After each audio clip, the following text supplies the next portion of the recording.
Welcome to YouTube channel of Shashank sir math solution. দেখো, number analogy বা reasoning প্র্যাকটিসের উপর একটা মাত্র অঙ্ক এনেছি। খুবই ভালো অঙ্ক, যে কোনো পরীক্ষাতে কিন্তু যে কোনো কম্পিটিটিভ এক্সামে এগুলো আসবে। দেখো কীভাবে করা যায়। 4, 8, 2, 3, 10, 1, 5, 6 কোশ্চেন মার্ক। অপশান দেওয়া আছে 2, 4, 3 আর 5। 8কে যদি 2 দিয়ে ভাগ করি তাহলে এই 4 আসছে।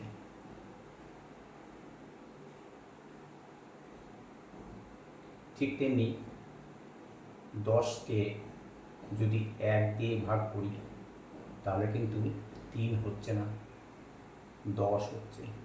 এ লজিক চলবে না। তাহলে উপায় তো অবশ্যই আছে। সমস্যা যখন আছে সমাধান তো অবশ্যই আছে। দেখো, 4, 8 আর 2 যদি যোগ করি তাহলে কত হচ্ছে? 4 প্লাস 8 প্লাস 2 যোগ যদি করি 8 আর 4 12 দিয়ে 14। ঠিক 3 প্লাস 10 প্লাস 1 ইকাল টু 3 আর 10 13 আর 1 14। Same logic 5 plus 6, 5 plus 6 plus question মার্কে এখানে কত হলে আমাদের 14 হওয়া উচিত?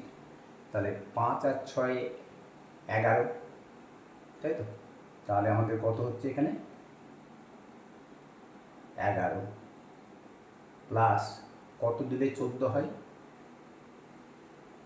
3 দিলে 14 হয়। ইকাল টু দেখো এই 14।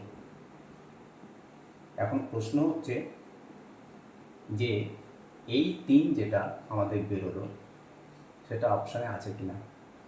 দেখো 2 আছে, 4 আছে, 3, 5 আছে, 3 আছে। 3 ইজ দ্য রাইট অ্যান্সার। ওকে, আজকে এখানে শেষ করছি। আবার অন্য অঙ্ক কালকে নিয়ে আসবো।